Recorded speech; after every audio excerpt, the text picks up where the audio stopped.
자, 보세요. 정말8국은 얘들아 사대부가 쓴 작품인데 전가라고 하는 말에서 이 전원의 삶에 대한 이야기를 하고 있는 거야. 그래서 전원에서 내가 여러분 노래를 부르는데 8개에 대한 이야기를 하겠다라고 하는 내용이에요. 근데 그 중에서도 우리 지금 모의고사는 사수까지만 들어가 있어. 1수, 6수, 7수, 8수 이렇게.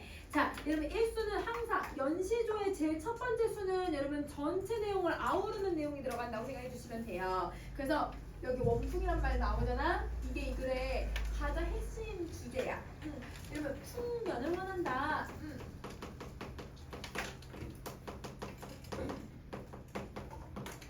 자, 여러분 풍년을 원하는 거 한번 봐볼게요. 세상이 버린 몸이 여러분 밤리랑에서 늙어가고 있으니 여러분 세상이 나를 버렸대.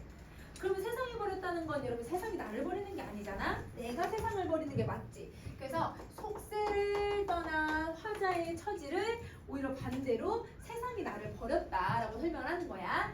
자, 여러분 밤리랑이면 어딜 얘기하고 있냐면 화자가 지금 현재 위치한 공간을 얘기하고 있는데요. 이 공간이 바로 시골, 농촌을 얘기하는 거죠. 시골 농촌을 얘기한다. 그러면 화자는 세속적인 가치를 멀리하고 자연에서 농사 지으면서 시골에서 생활을 하고 있다. 그래서 바깥 일도 나는 잘 모르고 하는 일이 내가 무슨 일이 있을까? 그러면 여러분 바깥 일이라는 건 여러분 내가 살고 있는 곳에서 바깥 일. 내가 살고 있는 곳은 지금 자연을 얘기하니까 자연 속세. 속세. 그렇지. 그래서 얘는 속세 가치야. 속세 가치. 그러면 그 속세의 가치들 중에서 대표적인 거 뭐 부귀영화 같은 거 있잖아 얘들아. 그런 애들이 여기 들어간다고 생각하면 돼. 부귀영화, 명예 이런 것들을 나는 잘 모르겠고 나는 하는 일이 뭐가 있을까? 자, 여러분 하는 일이 뭐가 있을까라고 질문을 했지만 이미 답이 나왔어요. 내가 하고 있는 일은 우국성신과 연풍을 원하고 있다. 이것만 하고 있다는 거야. 그러면 여러분 답이 정해졌는데 질문하고 있으니까 서리법을 쓰고 있는 거고, 그 다음에 밤리랑은 여러분 내가 추구하는 공간이고, 여러분 바깥 세상은 여러분 내가 멀리하는 곳을 얘기하고 있으니까 여러분 이게 대조가 돼야 되네. 내가 추구하는 것과 내가 멀리하는 것. 그래서 대조법도 쓰고 있고요. 자, 근데 이 중에 우국성심은 여러분 내가 그래도 내가 자연에 얘들아 있어도 내가 나라를 걱정하는 마음은 변치 않는다는 거야. 그래서 나라를 걱정하는 사대부로서의 자세는 가지면서, 그러면서 여러분 연풍 여러분 한자 나오면 잘 모르겠으면 한자 순서 바꿔버려 얘들아. 풍년이야 풍년. 풍년을 원하고 있다. 그러면 여러분 여기서 화자의 표현법은 어떤 표현법을 사용을 하고 있냐면 여러분 지금 뭐뭐 노라란 말 들어가 있지. 여러분 이렇게 종결어미가 노라로 끝나면 여러분 이건 영탄법 만드는 거예요. 그래서 자신이 풍년을 원하고 있다라는 걸 감탄적으로 표현을 하고 있다. 영탄법. 자, 그러면 이 영탄법을 통해서 화자가 바라는 게 얘들아 이런 게 있어 라고 하는 소망의 태도를 제시하고 있다고 생각을 해주면 돼. 소망이야 소망.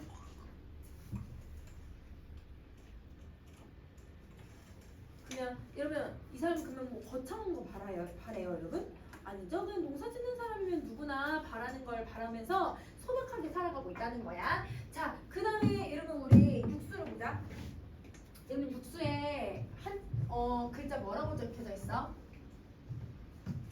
신, 그치? 여러분 그 신이 아침 새벽을 얘기를 해요. 새벽. 그래서 여러분 얘는 새벽의 시간을 표현을 두고 있는 거야. 자, 새벽, 이거 새벽이라는 거 새벽 나오네. 그치? 새벽이 밝아오자 뒷바퀴가 소리를 지르고 있다. 그러면 여러분 시간적 배경 제시해주고 있고, 뒷바퀴가 얘들아 약간 뻐꾸기 같은 애들이거든? 그럼 아침에 얘들아 막 새 지저귀는 소리 때문에 내가 잠이 깬 거예요. 그러면 여러분 여기 청각적인 이미지를 사용해서 뭘 되냐면 아침이 왔다는 걸 얘네가 알려주는 거야. 아침이 온 사실을 제시한다.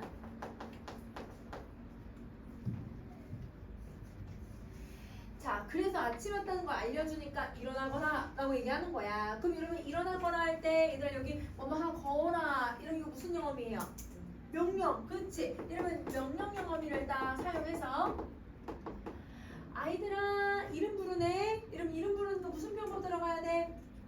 도노법 사용을 해주고 그러면 명령형에다가 아이들아 도노법을 사용하면 누구를 설정하고 있어야 돼?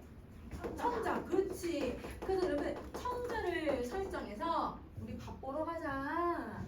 우리 밭일하러 가자. 이렇게 권유를 하고 있는 거야. 근데 여러분 뭐뭐 하자꾸나는 여러분 무슨 영어미를 사용하고 있어요? 청류형이에요. 맞아요. 이거 청류형이에요. 그러면 명령과 도노법이랑 청류형을 사용을 해서 청자한테 부지런히 농사일을 하라고 권유를 하는 거야. 농사일을 하자고 하는 거야. 근데 여러분 시키는 거야 아니면 같이 하는 거야? 같이 해야지. 왜냐면 청류형을 쓰고 있으니까. 그래서 여러분 이 화자는 여러분 사대부임에도 불구하고 여러분 같이 농사 지으려고 하는 사람이라고 생각해 주시면 돼요. 자, 밤사이에 이슬 기온에 얼마나 길었는지 하노라. 여러분 이 지금 비 왔잖아요 아침에. 그럼 이렇게 비 한 번 오잖아요. 고사리가 엄청 자라요. 요 사이에 우리 아빠 애들아 밤에 얘들아 7시 8시에 들어와. 고사리 따라다니면서 집에 진짜 전화기로 갖고 가지 얘들아. 이제 집에 아니 왜냐면 전화기도 안 들고 그냥 넉마주의가 돼서 와 얘들아. 막 그냥 여기 저기 켜고 저기 켜고 너무 재밌대. 고사리 캐고 다니는 게. 분명 얘들아 어저께 갔던 곳에 또 가는데 비 한 번 오고 나면 진짜 이만큼이 자란다는 거야. 진짜 얘네들 얘들아 잡초들이나 풀들 하루 사이도 이만큼 자라 얘들아. 죽수는 하루에 30cm도 자란대요. 그러니까 얘네들이 한 번 얘들아 자고 일어나면 엄청 쑥쑥쑥쑥 자라는 거야 이 봄에는. 그러니까 여러분 지금 화자가 생각을 했을 때 밤에 잤다가 이슬이 한 번 쫙 내리고 나면 얘네들이 얼마나 자랐나 그러면서 밭에 가는 거야. 그러면 여러분 작물이 얼마나 자랐는지 뭐 하면서 가는 거야? 기대하면서 가는 거지. 그러니까 여러분 설레는 거야. 그러면 여기서 이런 기대감 때문에 노동을 여러분 부정적으로 보는 거야? 긍정적으로 보는 거야? 노동을 긍정적으로 생각을 하고 있는 거야. 자, 여기까지가 여러분 육수에 대한 내용이에요. 자, 그럼 이제 칠수에 대한 내용으로 한번 가봅시다. 보리밥을 지어 담고 풀로 끓인 국을 해서 그럼 여러분 여기 고기 반찬 있어 없어? 없네. 그럼 선생님 고기 반찬이 없으면 무슨 음식이라고? 소박한 음식, 소박한 삶을 드러낸다. 자, 이렇게 소박하게 음식을 만들어서 배고른, 이런 배고른과 배가 고픈 그지 농부들을 제때 먹이자꾸나. 그러면 여러분 백성들이 얘들아 배를 굶을까봐 그 걱정해서 사대부가 얘들아 따뜻한 마음을 갖고 얘네들한테 밥 해주라고 얘기하는 거예요. 그러면 여러분 농부들을 생각하는 마음인데 그럼 이렇게 생각할 수 있지. 지네들은 맨날 비싼 고기 처먹으면서 얘네들은 그냥 보리밥에 그냥 국만 주네. 이렇게 생각할 수 있는데 그 다음 뭐라고 얘기하는지 봐봐. 아이야 한 그릇을 올려라. 한 그릇을 가져와라. 이걸 갖고 오래. 그럼 얘들아 뭐뭐 해라라고 했으니까 뭘 쓰고 있어 얘들아? 명령어를 쓰고 있죠. 이걸 갖고 와라. 내가 친히 맛보고 나서 백성들한테 나눠주겠다. 그럼 여러분 이 사람은 자기는 비싼 거 먹고 얘들아 이 사람들한테는 백성들한테는 싸구려를 주는 게 아니라 자기도 똑같이 먹는 거예요. 그러면 여러분 농부들과 어울리려고 하는 즐거움도 갖고 농부들과 어울리는 여러분 그런 소박한 태도도 가지고 있는 거야. 그러면 여러분 이 사람도 실제 농민들을 얘들아 그냥 관찰만 하고서 저 농민들 일 열심히 하네 얘들아 열심히 하자 이러면서 얘들아 권유만 하는 게 아니라 자기도 직접 밥을 먹고 자기도 직접 얘들아 농사일을 하면서 그러면서 여러분 즐거운 가치를 추구하고 있다는 거야. 이러면 진짜 얘들아 훌륭한 선비라고 생각을 해주면 되는 거예요. 자, 그러면 여러분 이렇게 정리해 주시고 그 다음에 여러분 근데 여기 오라고 했거든? 이 오가 뭐야? 시간이야. 아침 정오 밥 먹는다고 했잖아. 정오 우리 점심 먹지. 이게 점심이야 점심. 그래서 점심 준비를 하면서 점심을 먹겠다라고 하는 걸 표현해주고 있는 거예요. 자, 그 다음에 또 여러분 석 부분을 한번 갑시다. 석은 뭘까요? 저녁 속자를 썼어. 맞아. 여러분 요거는 저녁이야. 자, 서산에 그러니까 얘들아 해가 지는 거니까 서산에 해가지고 지금 시간적 배경이 저녁이 됐다는 거 알려주고 그 풀 끝에 이슬이 나기 시작을 한다. 그래서 호미를 딱 둘러매고 달등에 지고 한번 가자꾸나. 여러분 이제 일을 끝냈으니까 호미를 여러분 옆에 딱 차고요. 근데 여러분 달을 등에 지고 간대요. 달을 진짜 등에 져요? 아니죠. 달이 뜰 때까지 노동을 계속한 거예요. 그러면 여러분 노동이 빨리 끝난 거예요? 늦게까지 한 거예요? 늦게까지. 그치? 왜냐면 달을 얘들아 들고 갈 때까지 얘들아 했으니까. 이 중에 즐거운 뜻을 말해서 뭐 하겠니? 그러면 여러분 노동을 얘들아 뭐라고 생각하냐면 즐겁다고 생각하지. 그러면 노동의 긍정적인 가치를 말해서 내가 뭐 하겠니? 그러면 여러분 말할 필요가 없다라는 건 너무너무 즐겁다는 뜻이잖아요. 서리법을 사용해서 어떤 의도를 드러내냐면 자기가 농민으로서 살아가는 거에 대한 만족감, 자부심 이런 걸 드러내고 있다라고 생각해주면 될 것 같아요. 자, 그러면 여러분 이 글의 시선전개 방식을 한번 볼 건데 다음 페이지를 한번 봐봐. 자, 여러분 이 글의 시선전개 방식은요. 3번을 한번 보세요. 자, 여러분 아까 1수가 여러분 지금 우리 모의고사에 들어가 있는 부분이었잖아요. 1수는 여러분 풍경을 기원하는 서문이고 그 다음에 여러분 6수부터 8수까지 여러분 새벽, 낮, 저녁이라고 하는 농가에서 하루 일과를 제시를 했어. 그럼 중간 부분이 뭐냐면 추나 추동이라고 해서 농사일을 얘기하고 있는 거야. 그러면 여러분 요것도 시간의 흐름이고 요것도 시간의 흐름으로 제시하고 있는 거죠. 그래서 이 글은 여러분 시간의 흐름이 들어가는 게 포인트인데 근데 그 시간의 흐름이 요것도 중요하더라. 자연의 순환 리듬에 맞춰서 농사를 짓는 즐거움. 여러분 내가 봄인데 봄에 추수를 할 수 있는 것도 아니고 여름인데 얘네들은 벌목을 할 수 있는 것도 아니잖아. 그러니까 그 자연의 순환에 맞춰서 해야 할 일들이 정해져 있는 거야. 그거를 하러 가자 이렇게 얘기를 하고 있는 거지. 자, 그래서 이렇게 내용을 정리해 주시면 돼요. 그럼 다음 페이지 가시고 여러분 청산도를 갈게요.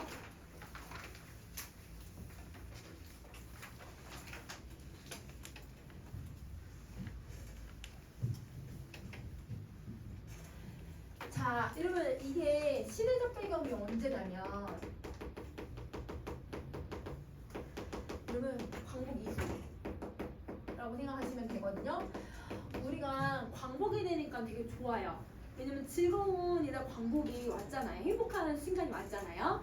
그런데 광복이 왔음에도 불구하고 이러면 사실 우리가 뭘 해야 되냐면 너무너무 혼란스러웠던 여러분 시대 상황이었어. 선생님들 저번에 소설하면서 여러분 시대적인 상황들 쭉 한번 정리 한번 해줬었지. 그래서 여러분 혼란스러운 여러분 시대의 상황으로 인해서 우리가 해결해야 되는 문제가 너무 많았어요. 여러분 우리가 광복이 돼서 진정한 자유가 왔다고 생각을 했긴 했지만 진정한 자유가 왔다기에는 여러분 남과 북이 나뉘어서 신덕 통치를 당했고 그 다음에 여러분 또 남과 북이 나뉘어지면서 여러분 남쪽에 단독 정부가 들어서고 이러면서 얘들아 이념의 갈등 좌파우파 나뉘게 되기도 했고 정치적으로든 사회적으로든 너무 혼란스러웠던 시기여서 우리가 얘들아 제대로 자유를 즐길 수 있는 시대는 아니었던 시대야. 그래서 그런 여러분 진짜 우리가 여러분 진정한 자유 일제의 억압이 아니고 열강들의 억압이 아닌 진정한 자유와 그 다음에 남과 북이 서로 화합하는 그런 세계가 왔으면 좋겠다라고 해서 이 청산도의 노래를 부른 거예요. 그러면 여기서의 청산도라고 하는 개념이 바로 요거지. 진정한 자유와 화합. 요걸 나타내는 거야. 자, 그럼 우리 한번 해석해보자. 사나, 이러면 사나 이름 부르고 있으니까 얘 무슨 병법 들어가 있어야 돼? 도노. 근데 얘는 살아있는 애가 아닌데? 그치. 그래서 여러분 이렇게 도노법이랑 의법 같이 쓰고 있고요. 사나, 우뚝 솟은 푸른 사나. 자, 여러분 이 푸른 산이 바로 내가 원하는 색이야. 그러면 이게 이상적인 색이지. 이 이상적인 세계야. 철철철 흐르듯 짙푸른 산아. 자, 여러분 물이 이 산이 움직일 수가 없는 애잖아. 근데 얘를 의인법을 쓰면서 철철철 물이 흐르듯 움직이는 것처럼 가는 거야. 근데 여러분 물이 철철철 흐른다는 건 여러분 조금씩 이렇게 새는 걸 얘기하는 거예요. 이렇게 막 내려가는 걸 얘기하는 거죠. 그러니까 여러분 이 아까 선생님이 봄이 되면 새싹이 어떻게 하냐고 했어. 이만큼 자란다고 했지 하루에도.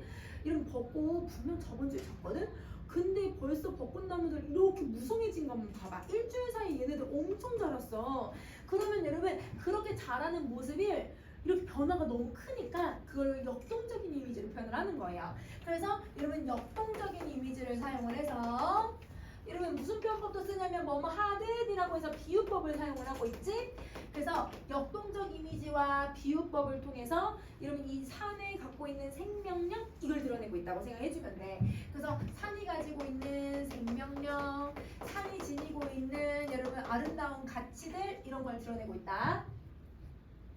숱한 나무들 무성이 우거진 산마루에 여러분 아까 여기 나오네 무성해졌다고. 무성해졌다는 건 계속 나무들이 쑥쑥 자라고 있다. 그래서 그걸 자라고 있는 모습을 철철철 흐른다라고 하는 말로 표현을 한 거예요. 금빛 기름진 햇살은 내려오고 봄에는 얘들아 따뜻한 햇살이 내려오잖아. 근데 그걸 따뜻한 햇살이라고 하지 않고 금빛 기름진 햇살이라고 해. 기름질수록 여러분 땅이 기름지다는 표현을 쓰죠. 땅이 기름지면 나무가 잘 자라네요. 햇살이 기름지면 햇살도 나무를 잘 자라게 해주는 요소가 되겠죠. 그러니까 나무가 잘 자랄수록 나무가 풍요로워지는 거예요. 그래서 풍요로운 이미지를 사용을 하는데 그걸 얘는 무슨 이미지로 썼냐면 시각적으로 금색으로 시각적 이미지 제시하고 있다. 자, 그 다음 둥둥 산을 넘어서 흰 구름 건너짜리 씻기는 하늘. 그러니까 흰 구름조차도 하늘에 없는 거야. 하늘이 아주 맑고 깨끗한 거야. 그래서 여러분 이 하늘은 맑고 깨끗한 이미지를 가지고 있다. 그러면 여러분 우리가 광복이 되니까 모든 게 깨끗해지고 모든 게 지금 좋아진 상황인 거예요.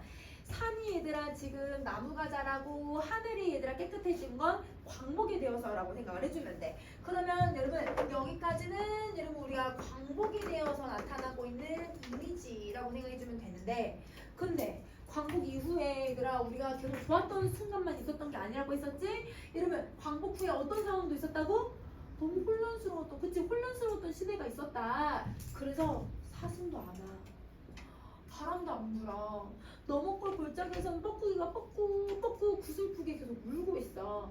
그러면 여러분 이 뒷부분이 바로 광복 이후예요. 광복 이후에 얘들아 혼란스러웠던 시대를 얘기하는 거예요. 그래서 여러분 여기 빈칸 쓰자. 광복 이후에 혼란한 시대 상황을 제시하고 그게 이 청산에 아무도 오지 않는 공허함. 그치 이 공허함으로 표현을 해주고 있는 거야. 자, 근데 여러분 이 뻐꾸기가 계속 우니까 무슨 이미지를 쓰고 있냐면 청각적인 이미지를 쓰는데 일단 뻐꾸기가 뻐꾹 이렇게 우는 소리가 그게 빠르게 우는 것도 아니야. 새들이 막 짹짹짹 이렇게 우는데 이렇게 우는 것도 아니야. 우리 애들아 막 비둘기 푸푸푸푸 이렇게 울잖아. 빠르게 우는 게 아니라 얘네는 뻐꾹 이렇게 늦게 운다. 뻐꾹 이렇게 늦게 우니까 조금 느리고 약간 구슬픈 소리처럼 들리는 거야. 그러니까 여러분 여기에 애상적인 분위기를 계속 만들어주는 역할을 하는 거예요. 우리가 광복 이후에 이렇게 너무 혼란스러웠던 시대를 여러분 지금 아무도 오지 않는 공허한 이미지, 청각적 이미지 이걸로 제시하고 있다. 이렇게 생각해주면 돼. 자, 그럼 여러분 지금 선생님이 동그라미 3개 표시했거든? 얘네도 공통점이 뭐야? 음성 상징어. 그렇지. 그래서 여러분 여기는 동그라미들은 다 음성 상징어들이에요. 근데 여러분 선생님 음성 상징어가 가지고 있는 효과를 정리할까요? 맨 위에다가 적어주면 돼. 동그라미에다. 자, 여러분 음성 상징어는 첫 번째 무슨 기능을 가지고 있냐면 음성 상징어들은 무조건 똑같은 말이 2번, 3번씩 들어가. 줄줄줄 3번 들어가지. 이런 철철철 3번 들어가 있지. 얘를 사용하면 기본적으로 운율을 형성할 수 있어. 물론 우뚝은 안 들어가긴 했지만 기본적으로 3개씩 많이 들어가죠. 자, 여러분 그냥 또 여러분 얘네들을 사용하니까 우뚝 솟은 푸른 산이라 무슨 이미지가 강조됐어? 시각적인 거 우뚝 솟았다고 했으니까 여러분 철철철 흘러간다는 건 여러분 어떤 역동적인 이미지 만들어내지. 그 다음에 얘들아 둥둥 산을 건너간다는 것도 이다 구름이 흘러가는 시각적인 이미지 만들죠. 그러니까 이미지를 구체화시키는 효과를 갖는 거예요. 자, 그 다음에 3번째 여기서만 여러분 여기서 나중에 줄줄줄이라는 말이 나오는데 이 줄줄줄이 내 정서를 표현하는데도 효과를 갖게 해줘. 그래서 이 작품은 음성 상징어가 3가지 기능을 가지고 있다. 이렇게 생각해 주시면 돼요.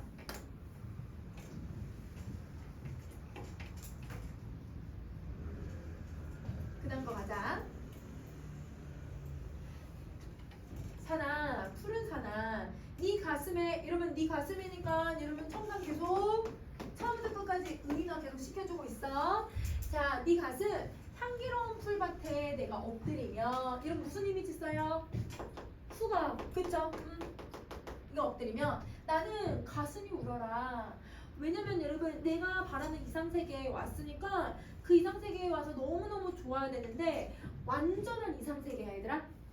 아직 완전한 이상세계가 아니지. 그러니까 내 마음이 너무 아픈 거야. 그래서 울고 있어. 흐르는 골짜기에 스며드는 물소리에 여러분 이 물소리에 나는 줄줄줄 계속 가슴이 울어요. 그러면 여러분 물소리의 청환적인 이미지죠. 이 청환적인 이미지가 얘들아 나한테 뭘 유발하고 있어? 나의 슬픔을 유발해. 그렇지. 그래서 여러분 이 물소리는 슬픔을 여러분 유발하는 환기시키는 대상이다. 그래서 내가 줄줄줄 가슴이 울어라. 그러면 여러분 물이 막 흘러가는 모습을 내가 눈물 막 흘리고 있는 모습으로 표현을 해주고 있어요.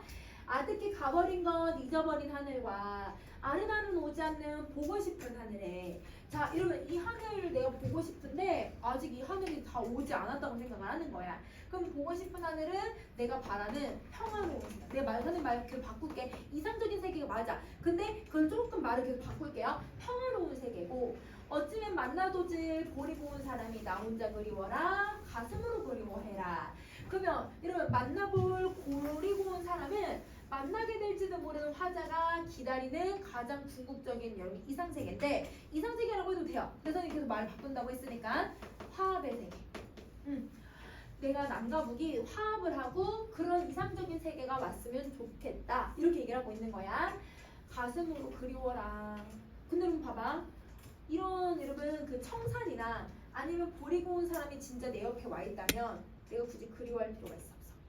그리워할 필요가 없지. 근데 여러분 그리워하고 있다는 건 이들이 아직 내 옆에 있다는 건 없다는 거야? 없다는 뜻이야. 그치? 그러면 여러분 청산은 아름답지만 보리 고운 사람이 아직은 없기 때문에 그 아름다움이 얘들아 완전한 거예요? 불완전한 거예요? 불완전한 거예요. 그렇죠? 불완전하다라는 자각 때문에 내가 그리움의 감정이 만들어지는 거다. 이렇게 생각해 주시면 돼요. 자, 여기까지 여러분 정리하셨으면 3년 갑시다. 이러면 3년에 선생님이 세모 표시한 애들 한번 봐보자. 티끌 부는 세상. 여러분 티끌은 먼지야 먼지. 여러분 우리 고전 시간 단어 암기할 때 먼지 진짜 들어가 있으면 이거 무조건 무슨 세계라고 했어? 먼지 진짜 속세. 그렇지. 그래서 여러분 이건 속세야 속세. 부정적인 세상. 벌레 같은 세상. 이런 벌레 같은 거니까 이거 긍정이에요 부정이에요? 부정적인 대상이에요. 그러면 여러분 벌레 같은 대상이니까 지교법 쓰고 있고 여러분 세모는 그러면 긍정적인 공간이 아닌 거네. 여러분 세모 표시되어 있는 단어들은 모두 다 여러분 일제강점기 끝나고 광복 후에 우리가 겪었던 혼란스러운 부정적인 현실 이걸 다 세모로 표현을 해주고 있는 거야. 부정적인 현실. 자 이런 세상에서도 눈이 맑고 가슴 맑은 보고 지은 나의 사람. 그러면 이 사람은 그 보리 고운 사람은 눈도 맑고 가슴도 맑은 사람이래요. 그럼 여러분 가슴이 맑다는 건 가슴이 얘들아 건강하다는 뜻이거든. 정신이나 마음이 되게 튼튼한 사람인 거야. 근데 마음이 튼튼하면 사실 나 몸도 건강해. 내가 얘들아 마음이 뭔가 아픈 것 같으면 이런 몸도 막 아픈 것 같거든. 근데 내가 몸이 튼튼하고 눈도 반짝반짝거리고 그러면 여러분 이거는 건강한 이미지를 갖고 있는 거야. 건강하고 이런 맑으니까 그 순수함의 이미지를 가지고 있다. 이렇게 생각을 해주시면 돼요. 건강함과 순수함. 자 이런 사람 달밤이나 새벽녘에 홀로 서서 눈물이 어릴 보리 고운 나의 사람. 여러분 달밤 이 달밤은 밤이니까 청산의 그 맑은 모습이나 햇빛 같은 걸 볼 수 있어 없어? 없죠. 아까 1년에서 금빛 같은 햇빛 되게 긍정적인 단어였지. 그리고 여러분 청산 긍정적인데 밤이 되면 산이나 얘네들을 볼 수 없는 시간이야.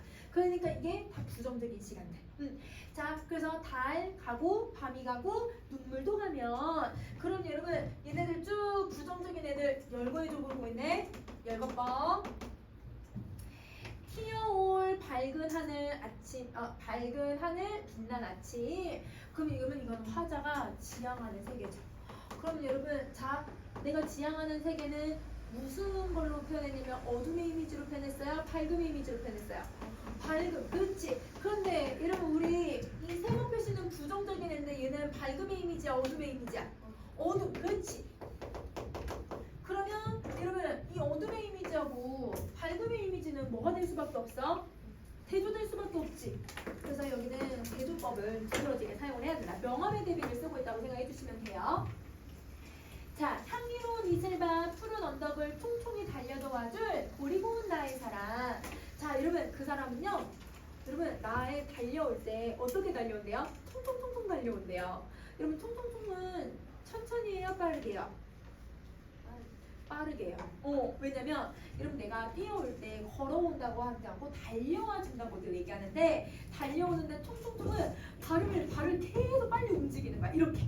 그러니까 여러분 그런 세상이 빨리 그치 빨리 와주기를 바라고 있구나 이렇게 생각해주면 되는 거야. 그러면 여러분 화자의 바람을 얘들아 뭘로 표현했어? 음성 상징어로 표현하고 있는 거 이해되지? 자 그럼 이제 마지막 사연 갈게요. 푸른 산 한나절 구름은 가고 골 넘어 골이 넘어서 뻐꾸기는 우는데 아직도 얘들아 뻐꾸기는 울어. 아직도 얘들아 골 넘어서 계속 구름이 흘러가야 되는 시간이기는 해. 아직은 부정적인 상황이 있어. 그런데 눈에 어려서 흘러가는 물결 같은 사람 속에 여러분 봐. 눈에 어려서 흘러가는 물결 같은 사람이라는 건 여러분 눈물 속에 막 흘러가는 사람인 거야. 눈물을 흘러가고 있다는 건 여러분 부정적인 상황인 거지. 그리고 아우성처, 이제 아우성이 뭐예요? 소리를 지르면서 여러분 소리를 지르면서 흘러가는 물결 같은 사람. 여러분 내가 마음이 평온하고 행복하고 화합을 하고 있으면 소리를 지를 필요가 없죠. 근데 소리치면서 흘러가고 있고 여러분 눈에 어려서 눈물 흘리면서 가고 있는 이 대상들은 여러분 사실 부정적인 대상들인 거야. 부정적인 대상들이 가고 있는 거야. 그러면 여러분 정리해볼게. 여러분 누구 언제 후 광복 이후에 그 혼란스러웠던 시간을 물결처럼 가는 사람처럼 표현을 했거든요. 시각적으로 형상화를 하고 있고 그리고 이런 시대 상황을 여러분 이제 부정적인 시대 상황을 어떻게 표현한 거냐면 얘들아 자 아우성 쳐서 얘들아 물이 흘러간대. 여러분 물이 흘러가는데 얘들아 물이 맨 위에 상류층은 물이 맑아요? 더러워요? 상류층 맑죠? 그 맑은 애들은 물이 흐를 때 얘들아 콸콸콸 쏟아져요? 졸졸졸 조그맣게 흘러가겠죠? 그러다가 얘들아 나중에 얘들아 하루쯤에 오면 그 하루에는 얘들아 사실 물이 깨끗해 더러워? 좀 더러워져. 상류보단 더러워져. 그 더러워지는 물이 어떻게 흘러가냐면 콸콸콸콸 이렇게 쏟아져. 그러니까 얘들아 물이 아우성 친다는 건 조용히 흘러가는 게 아니죠. 상류의 모습이 아니라 하루에 물이 콸콸콸콸 쏟아지는 탕류, 탁한 물의 모습에 빗대어서 표현을 하는 거야. 그래서 여러분 여기에 탕류의 비유에서 제시하고 있다. 물결을.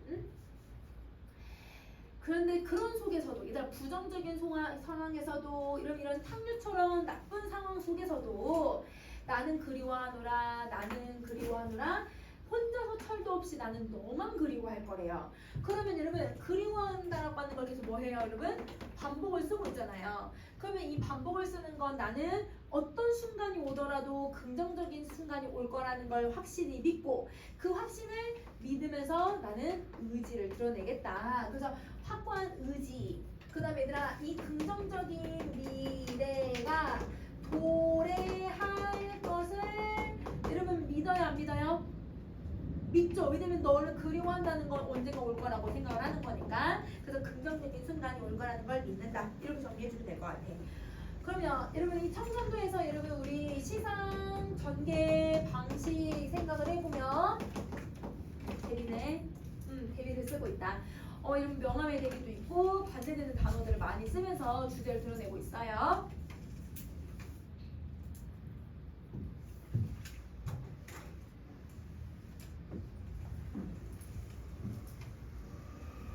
자, 그 다음에 여러분 우리 성경을 한번 가볼까? 숲으로 된 성경.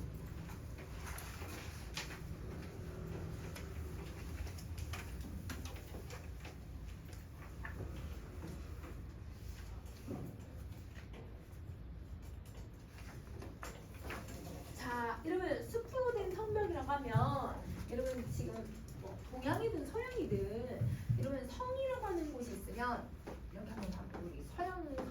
이렇게 한번 그려보자. 이게 성이야. 응? 이렇게 성이 있으면 그 성을 가로막기 위해서, 보호하기 위해서 뭘 치냐면 여러분 이렇게 성벽을 둘러싸잖아요. 그렇죠? 이렇게 이렇게 둘러싸잖아요. 그러면 여러분 성벽에 들어가는 문이 하나 있을 거고, 그치? 그런 상황이야. 그러면 여러분 이 공간은 성벽으로 얘들아 지금 보호하고 있는 곳인데, 근데 그 성벽이 사실은 뭘로 되어 있대요? 제목에 숲으로 되어 있대요. 이렇게 돌이 된 게 아니라 이렇게 나무들을 가지고서 어떤 마을을 보호하고 있다고 생각을 해주면 되는 거야. 자, 그러면 이 의미들을 한번 생각을 해보자. 저녁 노을이 지면 여러분 시간적 배경 나오지. 그럼 거기다 시간적 배경을 다 써주고, 저녁 노을이 지면 신들의 상점에는 하나 둘 불이 켜지기 시작하는데요. 근데 여러분 사실 여러분 제목에서는 공간이 성과 성벽에 대한 이야기를 하는데 여기선 신들의 상점이 나오지는 않거든. 그러면 여러분 이 성 안에 있는 이 성 안을 뭐라고 생각하는 거야? 신들이 사는 곳이라고 생각을 하는 거야. 신들이 사는 상점이라고 생각을 해서 저녁이 되니까 밤에 얘들아 불이 하나씩 켜지는 그런 모습에 비유했다고 봐도 되지만, 근데 그러면 신들은 대부분 하늘에 산다고 생각해요? 아니면 땅에서 산다고 생각해요? 하늘에서 산다고 생각하죠? 그럼 얘는 밤이 되면 하늘에 뭐가 뜨기 시작해요? 별, 달, 그치? 달이나 별처럼 빛나는 애들이 뜬다고 생각을 하는 거야. 그러면 여러분 하나, 둘, 여러 개가 켜진다고 하고 있으니까 그러면 별, 여러분 별이 뜨는 상황을 비유해주고 있구나. 그래서 여러분 신들의 상점은 하늘이라고 생각을 해주면 되고, 아니면 여러분 이 성 안이라고 생각을 해도 되고, 성 안에 저녁이 돼서 불이 켜진다라고 해석해도 되고, 아니면 여러분 별이 뜨고 있는 상황을 비유해주고 있다 이렇게 생각하시면 돼요. 농부들은 작은 당나귀와 함께 성 안으로 사라지는 것이었다. 이러면 하루 일과가 끝났으니까 열심히 살았지. 그러니까 당나귀랑 어디 들어가는 거예요? 이 안으로 이렇게 들어가는 거예요. 그러면 여러분 농부들과 당나귀는 여러분 성 안에 들어갈 수 있는 존재들이 되는 거네. 자, 그럼 이 성 안은 누가 사는 곳이라고 했냐면 신들의 상점이라고 했거든. 이렇게 표현을 했거든. 그러면 신들의 상점이 그러면 성 안을 비유해주는 표현이구나. 그럼 비유해주는 거니까 여러분 원각념이 성 안이구나 이렇게 생각해주면 되죠. 자, 이 성 안으로 여러분 사람들이 들어가고 있다는 거예요. 그러면 이 성 안은 여러분 신들이 사는 곳이라고 생각하고 있기 때문에, 신들이 사는 곳은 얘들아 더럽고 타락했을까?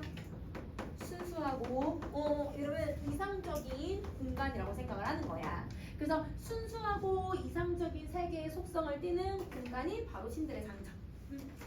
자, 그 다음에 이 성벽은 울창한 숲으로 되어 있는 것이어서, 그럼 여러분 자연이 있는 그대로 보존이 되는 거잖아요. 그러면 그 자연이 있는 그대로 있다는 건 자연의 순수성을 얘기하는 거야. 자연의 순수성으로 되어 있어서 누구나 사원을 통과하는 구름옥은 조용한 공기들이 되지 않으면 한 걸음도 들어갈 수 없고, 그 다음에 아름답고 신비로운 그 성이래요. 그럼 여러분 이곳은 아무나 들어갈 수 있는 게 아니네. 농부나 당나귀나 구름이나 공기 같은 애들만 들어갈 수 있다고 얘기하는 거야. 그러면 여러분 네모 표시되어 있는 애들은 성 안으로 뭐 할 수 있는 애들이야? 들어갈 수 있는, 그렇지, 들어갈 수 있는 존재들이자, 그 다음에 여러분 어떤 존재들이냐면 여러분 아름답고 신비로운 성에 어울리는 대상들인 거예요.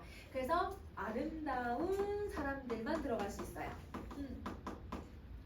아름다움을 가지고 있고, 그리고 여러분 또 순수한 여러분 대상들만 들어갈 수 있어요. 그리고 신비한 존재들만 들어갈 수 있는 거예요. 그래서 누구나 들어갈 수 있는 게 아니라 그 성에 어울릴 수 있는 사람들만, 자연에 어울릴 수 있는 사람들만 들어갈 수 있다 이렇게 얘기하고 있는 거지. 그래서 여기서는 1년은 여러분 공간적 배경의 속성과 그 공간에 들어갈 수 있는 존재들의 속성을 표현하고 있는 내용이다 라고 생각해주면 돼. 자, 여러분 2연으로 갈게요. 자, 2연에 어느 골동품 상인이 그 숲에 찾아와서 몇 개의 큰 나무들을 잘라버렸대요. 여러분 빈칸 뭐 안 넣은 거 있을까? 2연에 어느 골동품 상인이 그 숲에 찾아와서 몇 개의 큰 나무들을 잘라버렸대요. 여러분 빈칸 뭐 안 넣은 거 있을까? 2연에 어느 골동품 상인이 그 숲에 찾아와서 몇 개의 큰 나무들을 잘라버렸대요. 다뤘을까? 아, 그 성? 여러분 그 성? 그 성은 여러분 아름답고 신비로운 공간이지. 그래서 여러분 그 성에다가 아름답고 신비롭다.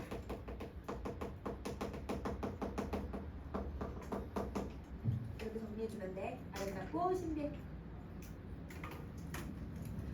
자, 여러분 이곳에 골도품 상인이 찾아와서는 이러면 얘가 여기에 못 들어가고 뭘 하기 시작하면 나무를 베기 시작을 하더래요.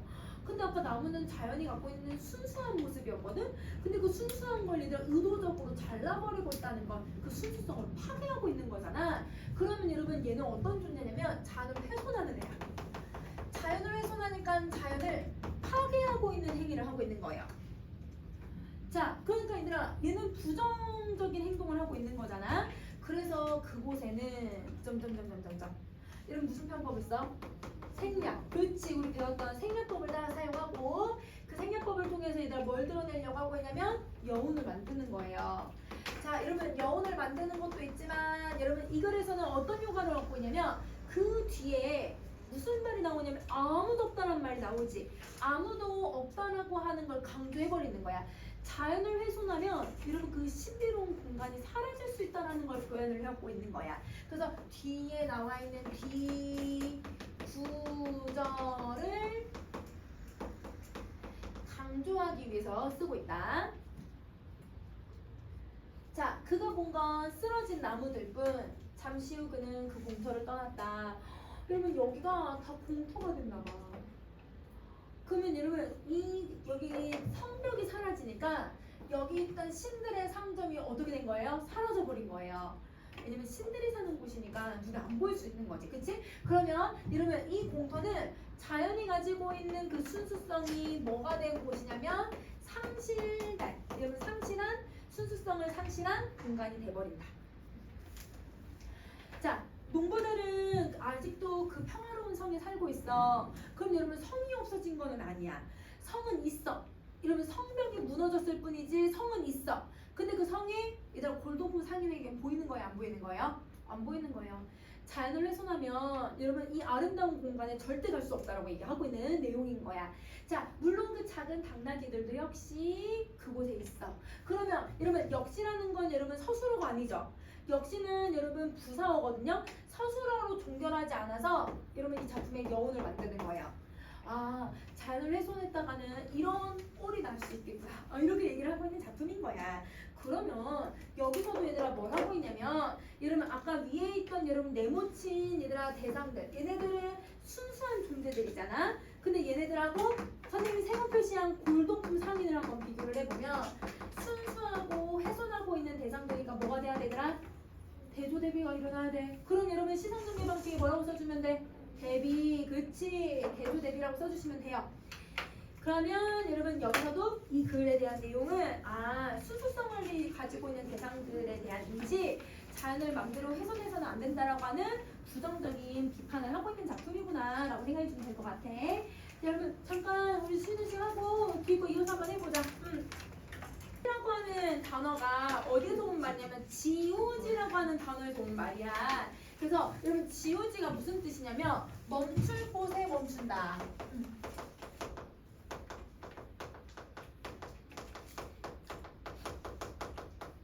여러분 혹시 박수 칠 때 떠나라는 말 혹시 들어보셨어요? 네. 그게 무슨 의미예요? 내가 내려가기 전에 내가 최절정일 때 내가 멈출 수 있는 곳을 뭐 할 때 멈출 수 있는 곳을 안다라는 뜻인 거잖아. 여기까지 더 하는 게 나한테 내 인생에 맞는 것 같다. 옳은 선택을 하는 것을 얘기를 해. 이 지지연이라고 하는 말도 약간 그런 의미야. 이러면 지우지라는 건 내가 멈출 곳을 멈출 수 있어야 된다. 내가 살아야 하는 곳을 살아야 한다. 이런 의미인데, 자, 이러면 여기서 이규보라고 하는 사람이 왜 이 지지연이라고 해서 자기 집 이름을 이렇게 지었는지를 생각을 해봐야 돼. 자, 이규보가 살았던 여러분 시대는요 고려 후기예요.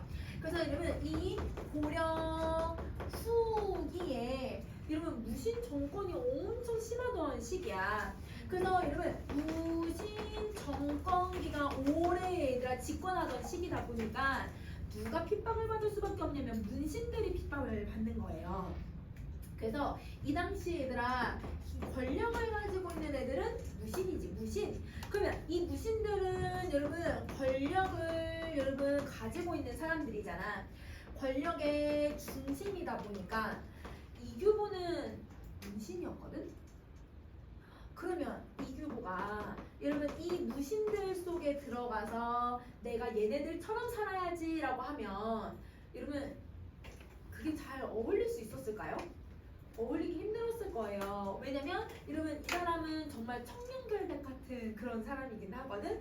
세상을 개혁하고 싶고 나라를 위하는 마음이 정말 큰데 무신들 속에 들어가서 생활을 하려고 하니까 무신들이 쟤는 잘난 척이야 뭐 이런 식으로 할 수도 있고, 얘네들 저 새끼 원래 문신인데 저 문신놈이 감히 우리한테 막 아는 척하네 뭐 이러면 그러면 여러분 뭘 할 수 있어요? 나 미움받고 시기의 질투를 받을 수도 있는 거잖아. 그러니까 이 이규보는 이 권력의 중심에 들어가면서 사는 것도 자기한테 맞지 않는다고 생각을 하는 거야. 그러니까 멈출 곳을 알아야 된다고 생각하는 거지. 이곳에는 어울리지 않는다. 내가 이렇게 생각하는 거고. 근데 여러분 이렇게 무신들이 집권할 때 이규보 같은 문신들만 있어. 이규보는 근데 좀 정치를 하고 싶어 했거든요. 왜냐면 세상을 개혁하고 싶다고 했으니까. 그런데 이규보 말고 여러분 공방전이라고 하는 작품을 쓴 임춘이라고 하는 사람이 있어. 얘도 문신인데 얘는 얘들아 고려의 그 문신들 중에서 여러분 7명의 사람이 있는데요. 그 7명의 사람은 자기네가 청렴결백을 강조하면서 아예 얘들아 세상 밖으로 나오지 않았어요. 맨날 고사를 캐먹고 얘들아 가난해도 얘들아 배고파도 얘들아 그냥 자연 속에서 응거하는 거야. 이들은 여러분 세상을 등진 거야. 세상을 버렸어. 세상을 버리고 시대만 한탄해. 우리 시대가 이런 시대구나. 근데 개혁을 하려고 하지 않잖아. 뭔가 얘가 세상에 나와가지고 잘못된 걸 얘기할 수 있어야 되는데 그런 걸 얘기 안 하고 이러면 세상을 버리면서 음거만 하고 있는 거야. 그런데 이규보가 생각했을 때 이규보는 얘들아 세상에 나가서 물론 얘네들이랑 어울리기는 힘들지만 세상을 개혁하고 나라의 정치에 참여를 해야 된다고 생각하는 사람이거든요. 그러니까 자기가 얘들아 자연 속에 응거하는 삶을 자기 삶에 맞다고 생각할까요? 안 맞는다고 생각할까요? 안 맞는다고 생각하는 거예요. 이곳에 멈춰서는 안 된다고 생각을 하는 거예요. 그러면 여러분 이규보는 여러분 어떤 삶을 살 것인가에 대해서 얘들아 얘기하기 위해서 집 이름을 지지연이라고 지은 거야. 응거하면서 세상을 등지는 삶을 원하지 않는다. 그렇다고 권력의 중심에 들어가서 무신들처럼 얘들아 막 탐관오리처럼 그렇게 살고 싶은 삶도 아니다. 나는 이 둘처럼 사는 것이 아니라 내가 정할 곳, 내가 꿈꾸는 곳에서 생활을 하겠다. 이렇게 얘기하고 있는 작품인 거야. 그래서 여기서는 그 말을 얘기하고 있는 걸 비유적으로 표현을 하고 있으니까 좀 어려워 얘들아. 말이 좀 어렵긴 한데 그 말이 이런 의미로 하고 있다는 걸 생각을 해주면 될 것 같아. 자, 그러면 우리 작품 한번 해석을 해보자. 자, 이른바 지지라고 하는 것은 능히 그곳을 알아서 그치는 것이니 그 그칠 곳이 아닌데 그치면 그 그침은 그칠 곳에 그친 것이 아니기 때문이다. 쉽게 말하면 내가 원하는 곳에서 그쳐버렸다면 그거는 그친 게 아니다. 멈춘 게 아니다. 이렇게 얘기하고 있어요. 자, 여러분 보세요. 이곳은 내가 살 곳이 아니지. 여기서 만약에 멈춰버리면 내가 잘못된 곳에서 멈췄다고 얘기하고 있는 거야. 그 말을 하고 있는 거야. 그러면 여러분 지지라는 건 그칠 곳을 알아서 그치는 것, 이 말을 얘기하는 거고, 그 그침은 그칠 곳에 그친 것이 아니다 라고 하는 이 말은 여러분 그칠 곳이 아닌 데에서 그쳤기 때문에 나는 올바르지 않은 곳에 멈췄다. 이렇게 얘기하고 있는 거예요. 자, 또 호랑이, 표범, 고라니, 사슴, 교룡은 늪이나 못이나 굴에 있어야 그칠 곳을 알아서 그친 거야. 얘네들은 여러분 원래 사는 곳이 이런 자연에서 사는 게 맞잖아. 그치? 그러면 여러분 여기서 무슨 표현법을 쓰고 있냐면 열거도 쓰고 여러분 두 가지 쓰게 비유도 여러분 예시도 쓰고 있는 거예요. 자, 늪과 못과 굴은 여러분 저 동물들이 그칠 곳에서 뭘 했냐면 알아서 그친 곳이 되는 거지. 알아서 그친 공간. 그러면 내가 알아서 그친다는 건 여러분 호랑이 인간들이 사는 곳에서 살 수 있어 없어? 없어. 그리고 여러분 저 고라니 인간들에게 같이 살 수 있어 없어요? 야생동물로 인간들과 같이 살 수 있는 게 아니잖아요. 그러니까 여러분 내가 야생동물로 살아가려면 이 야생동물들은 어디서 생활을 해야 되면 늪과 못이나 굴에서 생활하는 게 얘네들의 야생성을 잘 간직할 수 있는 공간인 거야. 그러니까 쉽게 말하면 여러분 그칠 곳에 알아서 그친다는 건 본성에 맞게 산다는 거야. 본성에 맞게 사는 공간인 거죠. 본성에 맞게 사는 거다. 그러니까 내 본성을 지킬 수 있는 공간이라고 생각을 하는 거예요. 그런데 가령 또 예시를 또 들고 있네요. 예를 들어서 본고장을 떠나서 혼잡한 성시 가운데에서 그친다면, 이러면 저 동물들이 인간들이 살고 있는 도시에 와서 멈춰버린다면, 그럼 여러분 그칠 곳에 그치지 못한 상황이 된 거거든. 이러면 인간들이 사는 곳에 얘들아 호랑이가 왔다고 생각을 해봐. 인간들이 무서워서 저 호랑이 어떻게 할까? 맞아요. 총 쏴서 죽이거나 얘들아 쟤네들을 빨리 처리하려고 할 거야. 왜? 인간한테 해가 되니까. 그럼 여러분 호랑이는 원래 얘들아 저 늪이나 굴이나 못에서 살았다면 여러분 평생을 얘들아 영생하면서 잘 살 수 있었을 텐데, 인간 세상에 얘들아 잘못된 곳에 왔으니까 얘는 빨리 죽을 수밖에 없는 운명인 거네. 그러면 여러분 사람들이 재앙으로 여기고 따라서 해칠 건 당연한 일이었던 것이다. 그러니까 그칠 곳에서 멈추지 않았으면 발생할 수 있는 부정적인 상황인 거죠. 내가 해를 입을 수 있다는 거야. 내가 얘들아 본성에 맞게 살지 않으면 해를 입을 수 있는 상황을 비유해서 표현하고 있다고 생각을 해주면 되는 거야. 알겠지? 자, 그러면 다시 세 번째 문단 한번 가볼게. 자, 나는 세상에 있어서 거만스러워서 남과 합하는 일이 매우 적으니 길들여진 물건은 아니다. 여러분 나는 길들여진 사람도 아니고, 나는 여러분 좀 겸손한 편인데 남들과 잘 어울리는 성격은 또 아니다. 그러니까 여러분 저 무신들 권력의 중심에 들어가서 내가 살아가기가 어렵다. 그러면 나는 여러분 이런 사람이다 라고 얘기할 수 있는 건, 여러분 이규보는 자기의 본성을 알고 있는 거예요? 모르고 있는 거예요? 알고 있는 거예요. 그쵸? 이 말은 여러분 자신의 본성을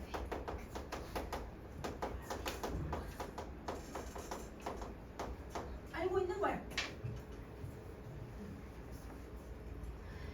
그래서 만일 다른 사람들과 함께 나가고 나란히 달려서 이러면 명리는 명예와 이익을 얘기를 해. 명예와 이익은 이러면 어디에 갇히냐면 속세의 가치를 얘기하죠.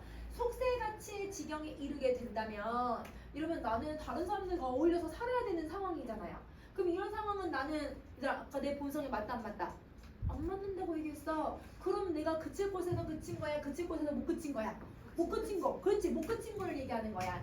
그러면 호랑이와 표범과 고라니와 사슴 교룡이 도시에서 멈춘 거랑 뭐가 다르겠는가?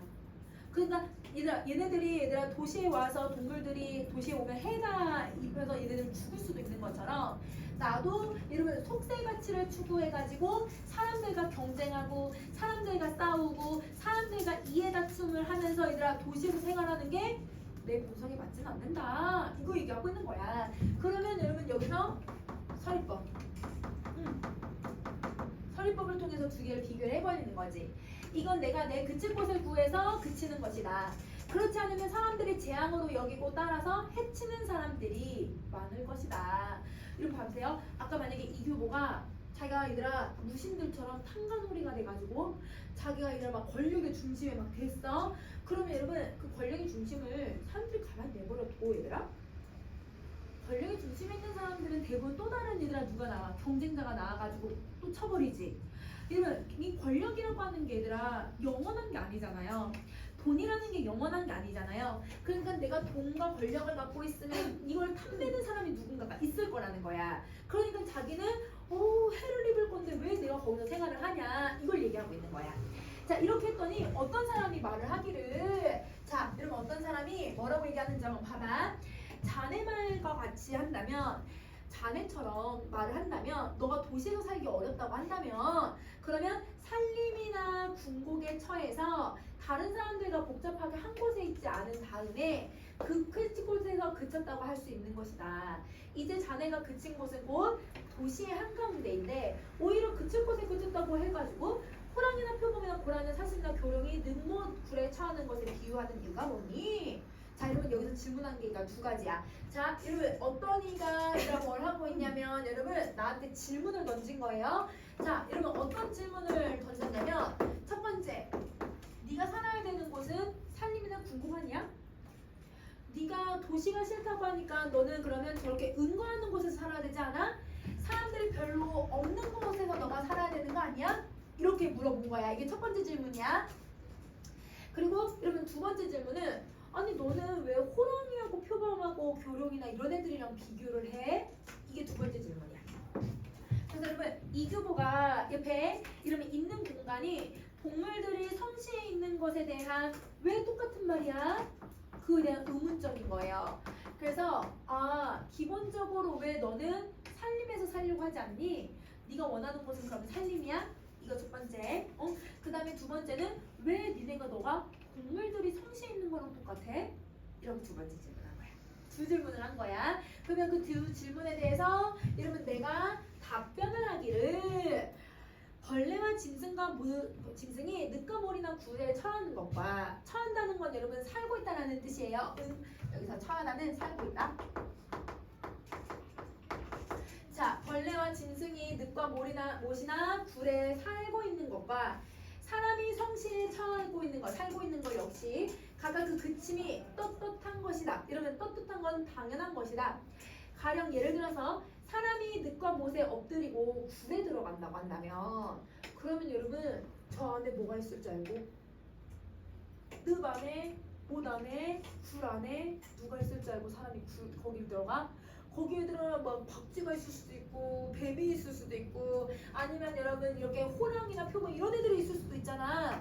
그러면 여러분 인간이 이런 곳에 들어가는 건 적절해요? 적절하지 않아요? 적절하지 않아요. 왜냐면 이곳에 뭐가 있는지 모르니까. 동물들이 살고 있는 곳이니까. 역시 호랑이, 표범, 고라니, 사슴, 교룡이 사람들이 살고 있는 도시에 가는 건 적절하지 않죠.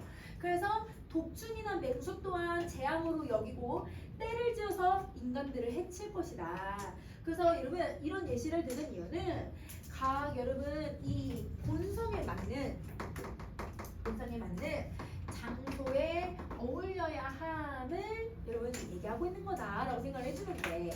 자, 다시 정리해보면 벌레와 짐승이 있을지도 모르는데 인간이 저런 곳에 가면 안 돼. 그러니까 인간도 원래는 그냥 본성대로 살고 있어야 돼. 인간이 어울리지 않는 곳에 가면 인간에게도 해를 입을 수 있어.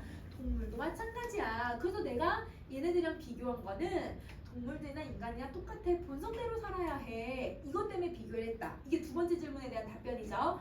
자, 그 다음에 첫 번째 질문이 뭐였어 얘들아? 그럼 네가 어디서 살아야 된다? 산림에서 살아야 된다. 사람들이 없는 곳에서 살아야 되지 않니? 라고 질문을 했잖아. 그 질문에 대한 답변 나와요. 사람을 피해서 벌레와 짐승에게 해가 당하는 일을 나는 참아하지 못하겠다. 이러면 사람이 사람을 피해가지고 사는 거는 이해할 수가 없다. 이러면 여기서 사람을 얘들아 피해서 세상을 버려서 살았던 사람이 누구예요? 임춘. 나는 임춘 같은 삶을 못 살겠다. 이건 내 본성에 안 맞는다. 이렇게 얘기하고 있는 거야. 그래서 나는 산림이나 은거하는 삶을 살 수가 없다. 이렇게 얘기한 거예요. 그러면 다시 첫 번째 얘들아 질문이 뭐였냐면 첫 번째 질문 왜 산림에서 안 살아? 이 질문에 대해서 여러분 얘가 뭐라고 대답을 한 거야? 나는 사람을 멀리하면서 사는 건 내 본성에 맞지 않는다고 얘기를 했어. 사람을 피하여 사는 것은 내 본성이 아니다. 그래서 내가 임충 같은 삶은 살 수가 없다. 그래서 여러분 임충은 이규보를 엄청 깠고요. 이규보는 임충을 돌려서 엄청 깠어요. 그러니까 서로 얘들아 그 평론 같은 거 하면서 서로의 문학을 엄청 까. 여러분 서로가 서로 막 비판했어. 아니 왜 얘는 임춘의 입장에서는 이규보는 세상에 나가서 정치를 하는 이유가 얘네들이랑 어울리려고 하는 것처럼 보였던 거야. 왜 걔네들이랑 어울려? 근데 얘는 그런 입장이 아니었잖아. 그치? 그리고 얘는 이 입장에서 넌 어떻게 세상을 버릴 수 있어? 사대부가? 사대부면 나라를 위해서 뭔가를 해야지. 임금님을 위해서 뭔가를 해야지. 이렇게 생각을 했던 거야. 서로가 안 맞은 거야. 서로 본성이 다른 거지. 그러니까 자기는 여기서 살 수가 없다. 자, 근데 두 번째 질문은 여러분 질문 내용이 뭐였어요? 왜 동물에 비유해? 이 말이었지.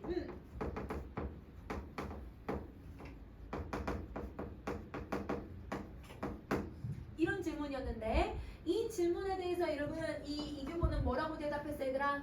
각자 살고 있는 곳이 정해져 있듯이 본성이 다르다. 그래서 내 본성은 여러분 여러분 사람이 굴 속에 들어가는 게 아니라 사람이 사람답게 사는 곳을 원하는 거고, 그 다음에 동물들은 늪이나 못이나 굴에서 사는 게 당연한 이치다. 본성대로 살아야 된다. 그래서 비유한 거야. 이렇게 얘기한 거지.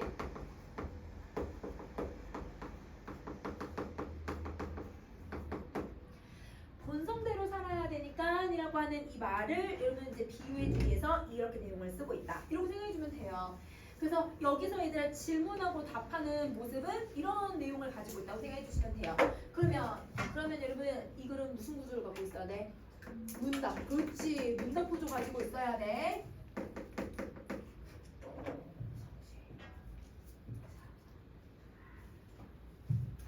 자, 여러분 그 다음 페이지 넘어갈게요.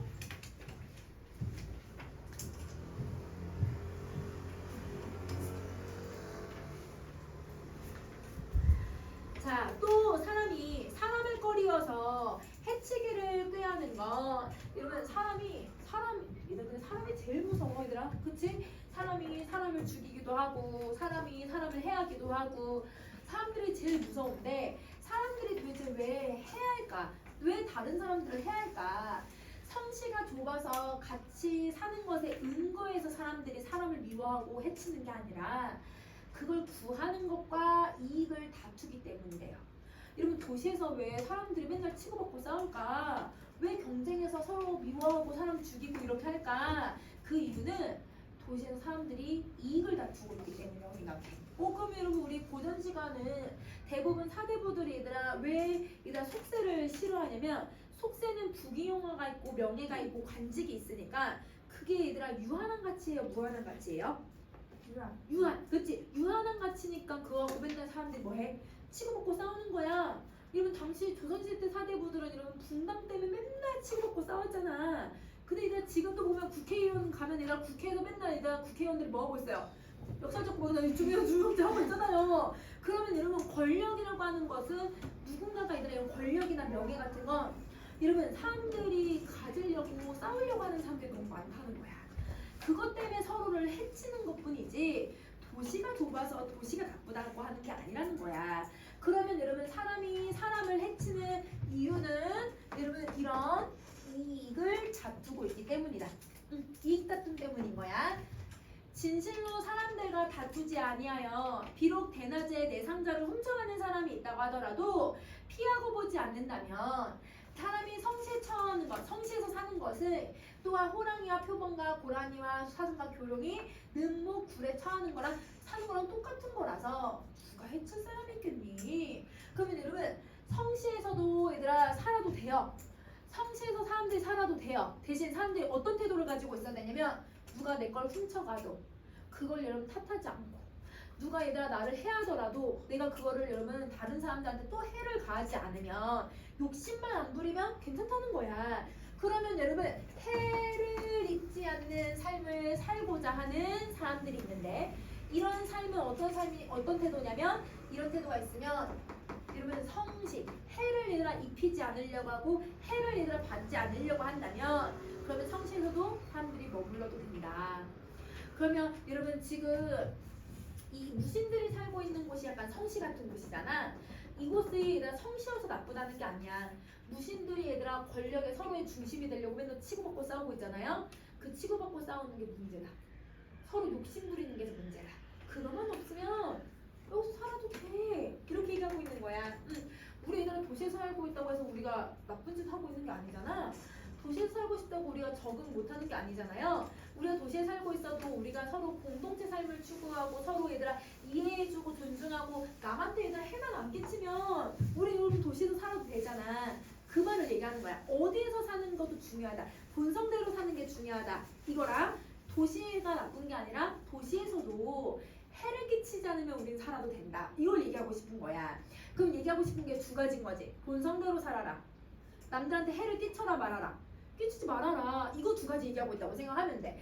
사람이 얘들아 그 다음에 또 내가 거처를 이렇게 이름을 지은 건 그 두 가지 이유 때문이다. 이렇게 얘기하고 있는 거예요. 그러면 여러분 선생님 아래에다가 정리해놨거든? 우리 아래 빈칸들 한번 쭉 채워보자.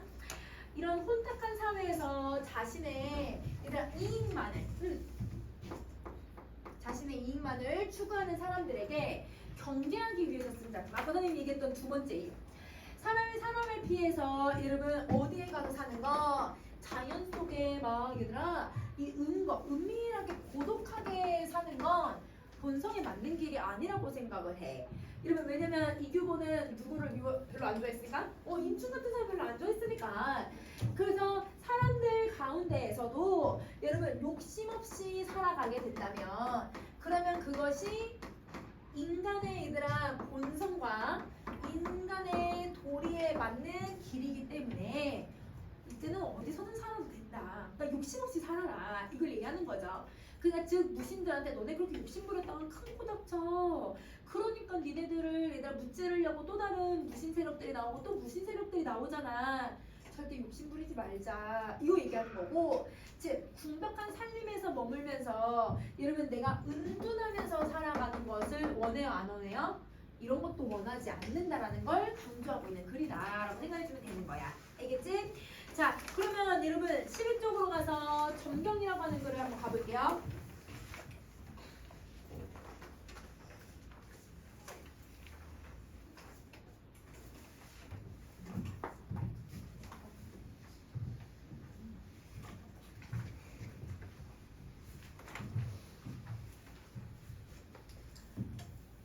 자 여러분 이 점경이라고 하는 단어는 두 가지의 의미를 가지고 있어요.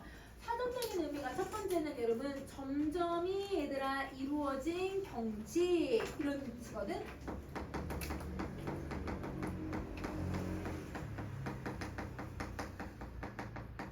그러면 여러분 이건 가까이서 보는 거야 멀리서 보는 거야? 멀리서. 왜냐면 점점이 있는 경치니까. 그치? 멀리서 바라보는 여러분 경치를 얘기하는 거야. 여러분 인생은 멀리서 보면 희극이고 가까이서 보면 비극이란 말 있잖아요. 그것처럼 이러면 우리가 살아가는 이 시대적인 상황을 가까이서 보는 게 아니라 멀리서 바라보고 있는 작품이다. 이렇게 설명해도 되는 거고 그 다음에 두 번째는 여러분 이게 혹시 얘들아 점경산수화라는 말을 쓰기도 하거든. 산수화 중에 여러분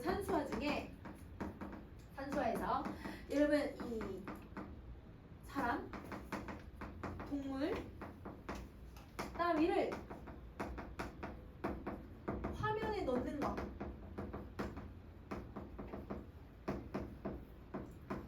이걸 점경이라고도 해.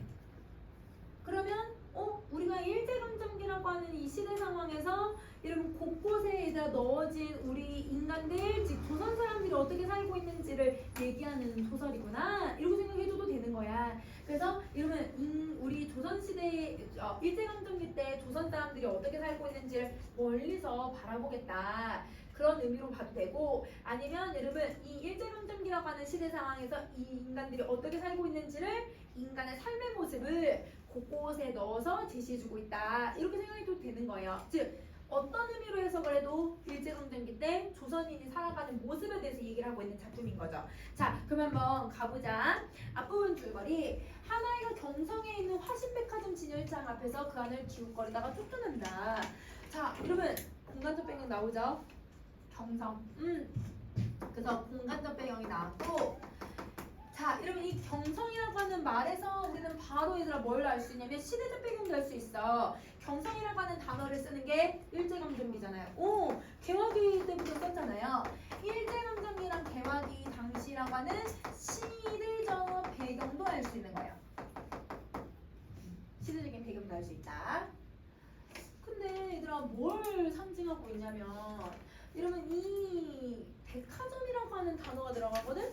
근데 선생님이 얘들아 우리 그때 소설 쫙 정리해줬을 때 그 소설에서 여러분 선생님이 시대별로 얘들아 대상들 쫙 정리해줬거든? 여러분 백화점, 전차 이런 거 1930년대에 우리나라에 처음으로 들어오는 애들이야. 이게 근대화를 상징하는 애들이야.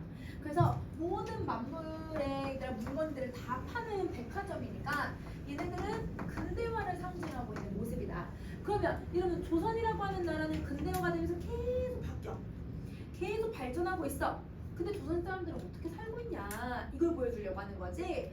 근데 이 한 아이가 얘들아 뭐 하고 있냐면 그 안을 기웃기웃거리다가 쫓겨나요. 근데 뭔가 백화점에 가려면 뭔가 좀 차려입고 가야 될 것 같은 느낌이 들잖아.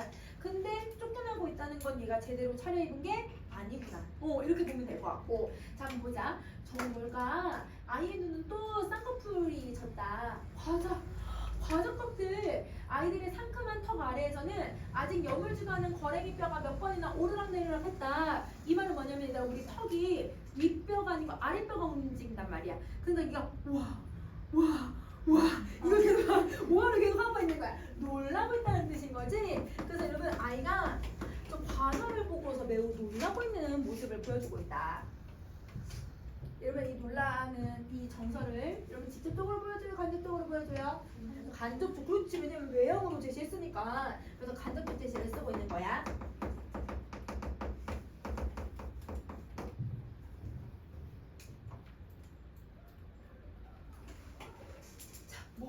저 사원 20전 저거 한 가게에 이러면 과자 하나에 사원 20전이라고 하는 가격인가 봐요.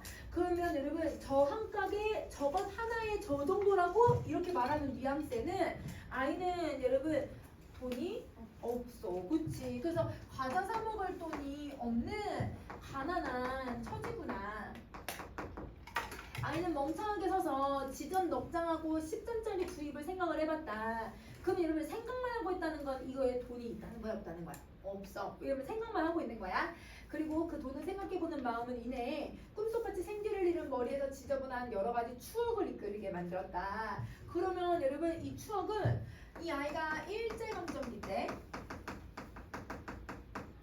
아이가 이 시기를 살아가면서 당했던 고된 기억들을 떠올리고 있는 거예요. 자, 돈 때문에 생긴 일들을 떠올릴 거예요. 첫 번째, 한 달에 80전치 석 달치 월사금이 2원 40전이 변통되지 않아서 우등으로 6학년이 올라가기는 했지만 보통 학교를 그만둔 거. 돈이 없어서 공부를 못하네. 이게 첫 번째. 자, 그다음 두 번째, 좁쌀과 스무 몇 냥 때문에 아버지가 장날 읍 바닥에서 상투를 끄뚫리고 뺨을 맞았던 거. 돈 얘들아 스무 몇 냥 때문에 맞았던 거. 자, 그다음에 어머니가 동생을 낳다가 후산을 못했는데 몸조리를 못했는데 약간 외상이 너무 많다고 의사가 와주지 않아서 멀쩡하게 돌아가신 거. 그러면 여러분 지금 여기서 얘들아 세 가지의 추억을 떠올렸잖아요. 첫 번째, 그다음에 두 번째, 여러분 세 번째, 나에 대한 이야기, 아버지에 대한 이야기, 엄마에 대한 이야기 떠올렸잖아요. 근데 이 이야기들이 모두 다 뭐 때문에 생긴 비극들이에요? 돈, 그렇지? 돈 때문에 생긴 거야. 그러니까 자기는 얘들아 그 돈 때문에 돈이 없어서 이랬는데 과자 저 하나에 저 정도 가격이라고? 저걸 사 먹는 사람이 있다. 이런 생각이 드는 거지. 자, 그래서 울긋불긋한 과자값들이 극락에 가서 이 비단 옷을 입고 있는 어머니처럼 보인다. 그러면 여러분 과자를 사 먹지 못하는 이 처지가 여러분 지금 이런 가난한 처지가 어머니를 떠올리게 하는 계기가 될 거예요. 그래서 어머니를 회상하고 있다. 그래서 여러분 과자의 가격 때문에 내 과거가 떠오르고 그러면서 엄마의 모습도 떠올리고 있다. 이렇게 생각해주면 되는 거야. 자, 그 다음에 아이는 마음속으로 엄마를 불러봤다. 근데 그 엄마가 대답을 해줘. 그래, 걱정 마라. 내가 네 옆에서 항상 언제든지 봐줄게. 이 돈으로 5호선 모두 사 먹어. 그 소리가 아이에게는 또렷하게 들리는 것 같았다. 그래, 어디? 행복할 때야.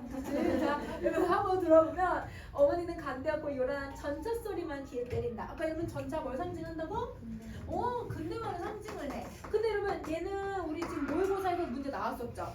모의고사에서 얘들아 얘가 어떤 의미를 갖고 있는지를 나왔었죠. 그거 먼저 정리해 볼게요. 우선은 엄마의 내가 뭘 보냐면 환상을 봤어. 저희는 뭐 보고 있을까?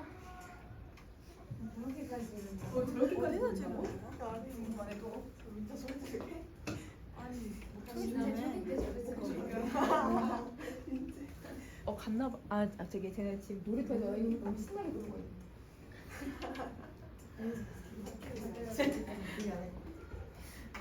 놀이터가 신나네. 그럼 다시 또 공부해봐. 이미 다 알잖아. 이미 다 알고 있으니까. 맞아. 자, 여러분 엄마의 환상 뭐죠? 엄마의 환청 듣죠? 근데 이 환청과 환상을 얘들아 멈추게 한 게 누구예요? 전사. 전사. 맞아. 그래서 여러분 이 전사가 이거를 멈추게 하는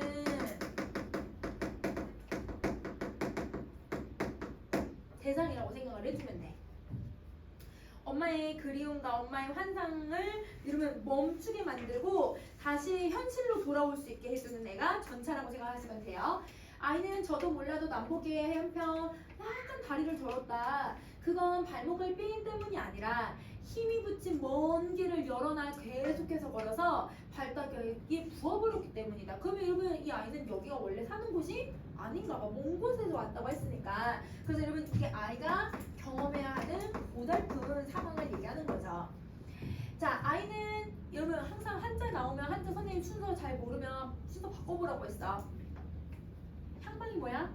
방향, 그치? 방향 없이 길 생긴 대로 따라서 걸은 것이 탑동공원까지 갔다. 아마 탑골공원일 거야. 여러분 서울에 탑골공원 있으니까 그걸 대놓고 쓰지 못하니까 탑동공원이라고 쓸 것 같아요. 이 공원까지 갔다. 그리고 가만히 지금 보니까 팔각정이 여러분 탑골공원 가면 여러분 그 팔각정이라고 하는 곳이 있거든요. 정자 있거든요. 지금도. 그래서 그 팔각정이 조선어 독본에서 본 기억도 났고 그러면 여러분 학교에서 우등생으로 공부했다고 했잖아. 그러니까 그때 공부했던 책에 이 모습이 있었다는 거야. 그리고 공원은 아무나 들어가도 된다는 말을 듣고 아, 좀 쉬어야지 라는 생각에 여기서 기웃거리지도 않고 바로 들어갔다. 그러면 아까 이런 그 백화점에서는 기웃거렸다고 했잖아요. 백화점에 기웃거렸던 이유가 뭐 하려고 기웃거렸던 걸까? 좀 쉬고 싶으니까. 그냥 쉬고 싶으니까 여기 들어가도 되는 곳인가? 이렇게 아마 들어가려고 했었던 거야. 자, 먼저 눈에 띄는 건 실과 장사들이 눈에 띄었다. 실과가 얘들아 과일.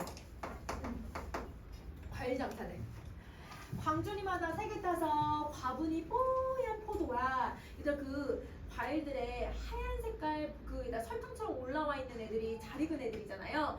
그런 게 막 올라와 있고 막 사과가 막 쑥쑥 당겨져 있대. 근데 여러분 이 아이는 이미 앞에서 나왔잖아. 돈이 없으니까 얘들아 과자는 못 먹는 처지인데 이 열매들 얘들아 이 과일들 먹을 수 있을까 없을까?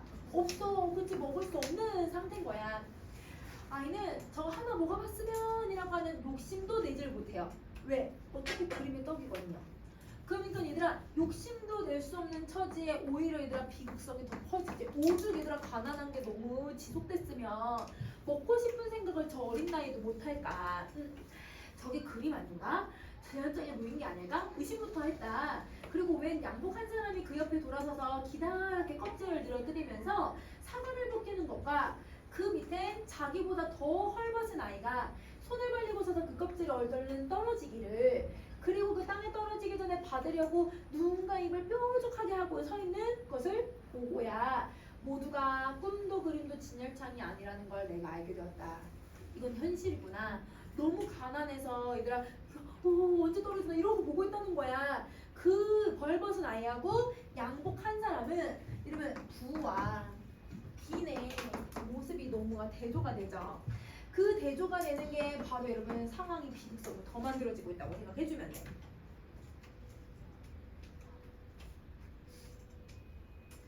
자, 바투. 이러면 바투는 바짝이라는 뜻이야. 이러면 바짝 다가가서 양복 신사가 어서어서 먹느니까 껍질을 찔끔찔끔 씹는 아이의 입을 보고서야 그때서야 이러면 바짝 말랐던 입가에 침기 이러니까 입맛이 돌기 시작을 하고 그래서 목젖이 한번 여러 번이나 늘름거렸다. 그러니까 얘들아 우리 뭔가 먹고 싶으면 꿀꺽꿀꺽 이렇게 얘들아 침을 삼키게 되잖아. 침을 삼키게 되는 거야. 이러면 근데 뭐 때문에 그게 생긴 거냐면 진짜 저 과일을 통째로 먹고 싶은 게 아니라 과일 껍질. 저게 내 수준에 맞다고 생각을 하고 있기 때문인 거야. 나도 저 과일 껍질을 먹어봤으면 이런 생각을 하는 거죠. 자, 위로 올리고 쟤처럼 껍질이라도 먹어봤으면 주위를 돌아보니 배를 사서 깎는 사람이 멀지 않은 곳에 있었다. 아이는 뛰는 가슴을 진정하지 못해서 그리로 갔다. 왜냐면 아까 얘들아 자기보다 헐벗은 아이도 얘들아 받아먹는 거 보니까 자기도 배껍질을 먹을 수 있을 거라고 생각을 한 거죠. 배껍질을 먹을 수 있다고 생각했다. 한 걸음만 나서면 두껍게 벗겨지는 배껍질에 손이 닿을 만한 곳에서 발을 멈췄다. 그러나 아이는 손을 저도 모르게 이렇게 해야 받치는 게 떨어질 수 있잖아요. 근데 이렇게 하지 않고 얘들아 기껏 달려가는 거 손이 앞으로 안 나가는 거야. 이렇게 되는 거야. 이 이유는 이 아이는 처음으로 얘들아 나한테 뭐 해보는 걸까 얘들아? 국어를 하는 거야. 얘들아 이거 남자한테 달라고 하는 거잖아. 이게 너무 부끄러운 거야. 이게 인간으로서 얘들아 남이 야 그냥 뭐도 아니고 껍질을 먹겠다고 이렇게 달려드는 그 모습이 자기가 생각해도 좀 부끄러운 거야. 자기도 모르는 사이에. 그러니까 여러분 반대로 뒷짐이 젖었다는 이유는 여러분 지금 상황에 대해서 자기가 부끄러움을 느끼고 있기 때문이다. 배껍질은 거의 칼에서 떨어지려 하는데 아이의 뒷짐 젖은 손은 좀처럼 떨어지잖아. 이런 부끄러움이 해소가 안 되는 거야. 아이는 배를 깎는 사람을 쳐다봤다. 조선 두루마기에 빛이 낡은 메꾸모자를 쓴 어른인데 눈은 조그맣고 8팔자 수염이 달린 얼굴이다. 인물을 얘들아 뭐 해줘 얘들아? 외양을 묘사하지. 그럼 여러분 봐봐. 이 사람은 여러분 지금 모자 약간 중절모 같은 걸 쓴 거예요. 중절모 같은 걸 다 쓰고 얼굴이 어떻게 생겼대 얘들아? 눈이 조그맣고 여러분 코 있다면 여러분 수염이 어떻게 달렸대? 이렇게 돼. 비어. 약간 얘들아 우리 막 드라마 같은 데서나 영화 같은 데 보면 어떻게 생긴 사람이야 얘들아? 약간 앞잡이. 여러분 아니면 여러분 누구 막 얘들아 나라 팔아먹게 생긴 분들 다 얘들아 수염 다 이렇게 걸려. 뭔가 얘들아 이게 약간 전형적인 그런 모습이잖아. 그러니까 여러분 이 수염 모습을 보니까 이 사람이 착한 사람이 아니라 비열한 사람이구나. 그러면 여러분 인물의 외양을 통해서 이 사람의 성격을 미리 어떻게 해준 거야 얘들아? 간접적으로 암시해준 거야. 그치? 간접적으로 제시해서 이 사람이 얘들아 뒤에서 저 배껍질을 얘들아 짓이길 거라는 것을 암시해준 거야. 저희가 내가 저렇게 배가 고픈 걸 알아줬으면 그래 껍질이라도 먹으라고 주었으면 내 바람인 거죠. 왜? 아직은 내가 너무 부끄럽거든요. 그러니까 먼저 먹을래? 라고 얘기해주길 바라는 거죠. 아이의 순수함이에요. 이런 모습은 어른들이 그렇게 안 해줄 거란 말이야. 근데 그걸 바라고 있다는 건 아직은 아이가 순수한 모습을 가지고 있다는 거야. 이렇게 하는데 그 8팔자 수염이 한 번 찡긋하면서 입이 열리더니 맑은 이 물방울이 뚝뚝 떨어지는 배 쪽 한편을 모서리에 덥석 물어댄다.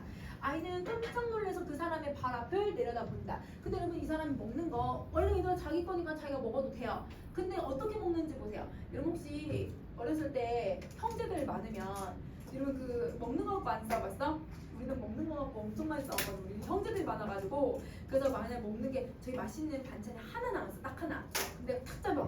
그럼 내가 딱 집는 순간 집는 사람이 얘들아 그 못 집은 사람한테 어떻게 막 이렇게 야유르다 막 동생 막 이렇게 막 일부러 이렇게 먹거든. 이 사람이 얘들아 눈을 한번 이러면서 얘들아 막 먹는 거야. 얘 앞에서 이 눈을 찡긋거린다는 건 얘를 뭐 하고 있는 거야 얘들아? 약 올리고 있는 거야. 의도적으로 이렇게 행동을 하는 거야. 그러면 여러분 약을 올리면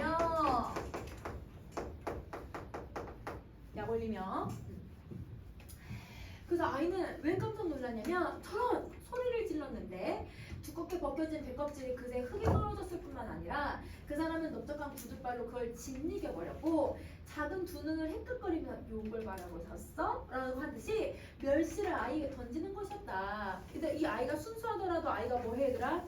아는 거야 그 시선을.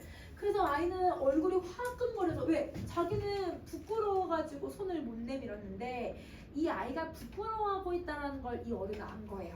그러니까 너가 부끄러워? 얼마나 부끄러워하는지 한번 봐보자? 이러면서 놀리는 거야. 그러니까 그 자리에서 물러서는 거예요. 그러면 여러분 여기 한번 정리해보자.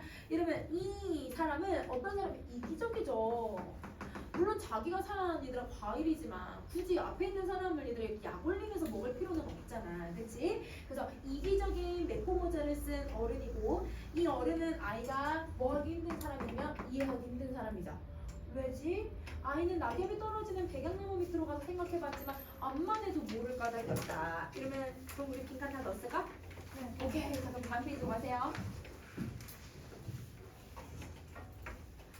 자기가 먹지 않고 버리는 건데 왜 남을 못 먹게 할 게 뭔가? 어른들의 행동에 얘들아 얘는 의문점을 계속 가지게 되는 거야. 그러니까 아직은 그 어른들의 의도를 이해하지 못하는 거죠. 그러면 여러분 의문점을 가지고 있고 그 얘들아 어른들이 이렇게 한 이유는 이 아이에 대한 멸시예요. 멸시. 근데 그게 정확하게 뭔지는 아이는 잘 몰라요. 자, 아이는 한참 만에 까부러지는 정신을 이상한 소리에 다시 눈을 크게 뜨고 가다듬는다. 이러면 이 소리가 무슨 소리냐면 사진 찍는 소리인 거야. 왜 키가 장승같이 큰 서양 사람 남녀가 서 있는데 남편인 듯한 사람이 벤 또 이러면 도시락이죠. 도시락만한 아주 큰 새까만 가죽갑을 가지고 거기에 붙어있는 악량만한 그 유리알을 저한테 향하고 손잡이를 돌리는 소리였다. 여러분 옛날에는 카메라가 필름을 넣으니까 이렇게 필름을 돌리면서 사진을 찍었어야 했거든. 그러니까 그 필름 돌리면서 아이를 사진을 찍는 거예요. 이러면 지네들을 찍는 게 아니라 아이를 찍고 있는 거야. 아이는 얼른 일어나서 옆을 봤어. 왜냐면 자기한테 시선이 느껴지니까. 옆에는 아까보다 그 아이, 저보다 헐벗은 아이 역시 어디선지 또 사과 껍질을 한 움큼을 들고 와서 즐거워거리고 있는데 가만히 보니 그 서양 사람들의 알지 못한 기계의 유리알은 자기랑 그 애를 번갈아가면서 계속 찍고 있다는 거예요. 그러면 여러분 이게 뭐냐면 여러분 그 옛날에는 식민지를 많이 했잖아요. 제국주의 때문에. 그래서 여러분 식민지를 얘들아 이제 당하는 나라는 사실 가난한 나라들이 많았고 그 다음에 얘들아 식민지 지배를 하고 있는 나라들은 되게 부유한 나라들이 많잖아. 그래서 여러분 그 영상들 옛날 영상들 이제 보다 보면 그런 영상들이 엄청 많아. 젊은 여러분 서양 여자야. 여러분 약간 프랑스인 아니면 영국인? 그런 사람들이야. 그런 사람들이 있잖아. 착 드레스 착 입고 요만한 자기 딸을 딱 데리고 나와서 아니 아들을 데리고 나와서 영상을 막 찍어요. 그때 그러면 한 1930년대 40년대 영상들이거든요. 그 영상에 뭘 하고 있냐면 애들 있잖아요. 그 식민지 지배하고 있는 아이들이 얘들아 바닥에 있어요. 그럼 거기에다가 얘들아 그 먹을 거를 쫙 이렇게 완전 우아하게 뿌려요. 그 서양 사람들이. 그럼 애들은 먹을 게 없으니까 땅에 떨어진 그 먹을 걸 막 주워 먹어요. 그러면서 막 자기가 얘네들을 위해서 뭐 했다고 하는 것처럼 베푼 것처럼 막 고고하게 막 웃으면서 이러면서 얘들아 막 영상 찍은 것들 있어. 아니면 여러분 돈을 있지 이렇게 돈전을 얘들아 그냥 길에 탁 이렇게 우아하게 뿌려. 그러면 이 어린애들도 있잖아. 그 사람의 딸이나 아들이겠지? 얘네들도 막 돈을 뿌려. 그러면서 엄마가 막 알려줘. 쟤네들은 저런 게 당연한 거야. 뭐 이러면서 막 박수치면서 막 이러면서 좋아하는 그런 영상이 많아. 그러면 당시 이 식민지를 하는 얘들아 그 지배하는 나라들에서는 자기네가 식민지들을 어떻게 생각을 하냐면 우리가 너희들을 위해서 이렇게 베풀어주고 있잖아. 너희들을 위해서 이렇게 가난한 너희들을 위해서 이렇게 베풀어. 이거를 얘들아 그렇게 해서 영상을 남겨놓고 사진을 찍은 다음에 그걸 여러분 자기네 본국에 돌아가서 우리가 이런 일을 했었다? 그래서 얘들아 자랑하고 얘들아 놀리는 용도로 이걸 사진을 찍는 거예요. 그런 영상이 한두 개가 아니에요. 그러면 그게 그들의 문화였다라고 봐도 되는 거잖아. 그들이 얘들아 유행같이 있었다고 봐도 되잖아. 이 서양 남녀들이 그걸 하고 있는 거야. 조선의 어린아이들이 얘들아 이렇게 가난하고 얘들아 이걸 받아먹는 모습이 자기네보다 미개하고 얘들아 좀 보잘것없으니까 그걸 사진 찍어서 희희낙낙하려고 하고 있는 거야. 그래서 이러면 그 가만히 보니까 이렇게 얘들아 자기를 번갈아가면서 찍잖아요. 아이들은 그게 활동사진 기계인지도 모르는, 그리고 그 서양 사람들이 본국에 돌아가서 그들의 행복한 가족이 모여 앉히고 그걸 놀릴 것이라는 걸 아이들은 몰랐다. 그러면 이 아이들이 모른다는 건 조선 아이들이 얘들아 이렇게 보통학교까지 나와도 이러면 이렇게 자기네가 무시를 당할 거라는 걸 모른다는 거야. 조선 아이들이 경험해야 했던 무지죠, 무지. 알지 못하는 거. 자, 그래서 그 아이는 알지 못하는 기계가 자기 누나를 얘들아 계속 얘들아 자기를 쏠 때마다 무서운 거야. 왜냐면 느낌상 얘들아 이게 좋은 의도로 찍지 않는다는 게 그게 사람의 기분상 있잖아. 그래서 일어나서 달아나려고 하니까 웃기만 하고 있던 서양 여자가 얼른 손에 들었던 빨간색 지갑을 열더니 은전한 입을 내던진다. 돈! 이 아이는 비수 같은 의식이 머릿속에 스치자. 왜? 이 아이는 돈이 너무 중요한 애야. 왜? 돈 때문에 비극적인 가족들의 결과들을 많이 봐봤잖아요. 그쵸? 그래서 굴러가는 돈으로 얼른 달려갔다. 그러나 오전 한 입에 달려든 것은 자기만은 아니었다.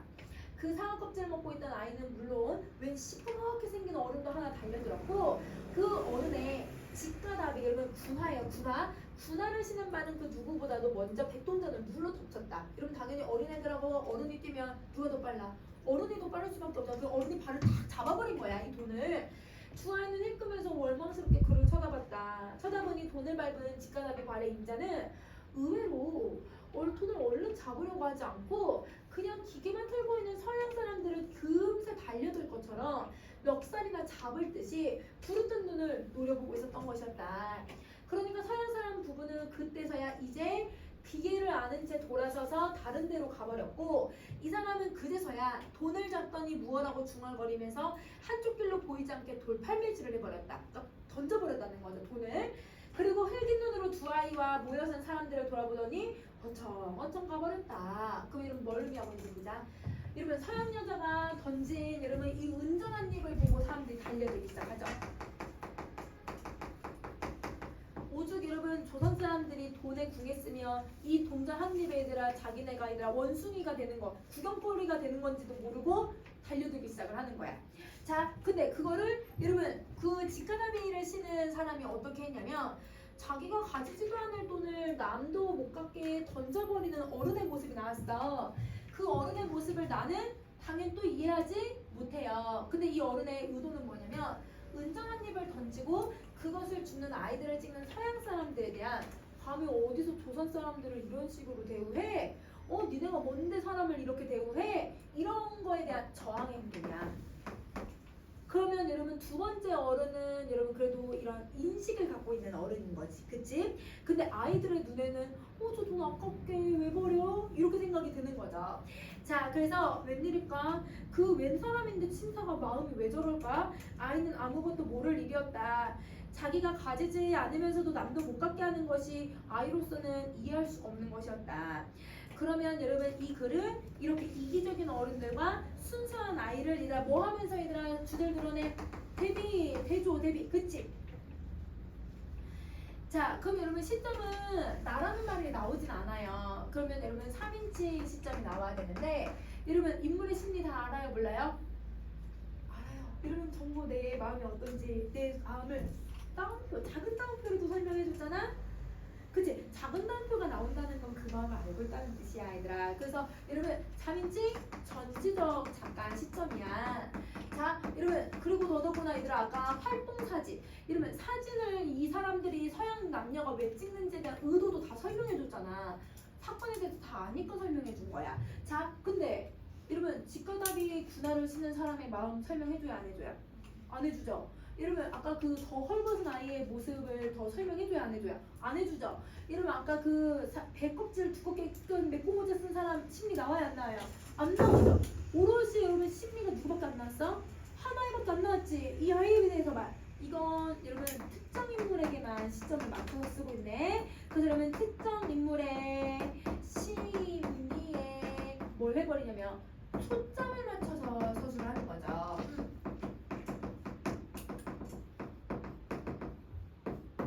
이렇게 돼요. 특정 인물의 심리에 초점을 맞춰서 서술을 하고 있다. 그러면 이런 전지작가 시점을 우리 무슨 전지작가 시점이라고 해? 한 사람한테만 포커스를 맞췄잖아? 제한적 전지작가 시점이에요.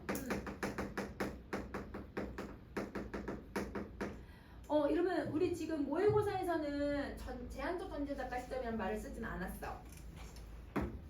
초점이란 말만 썼거든 얘들아?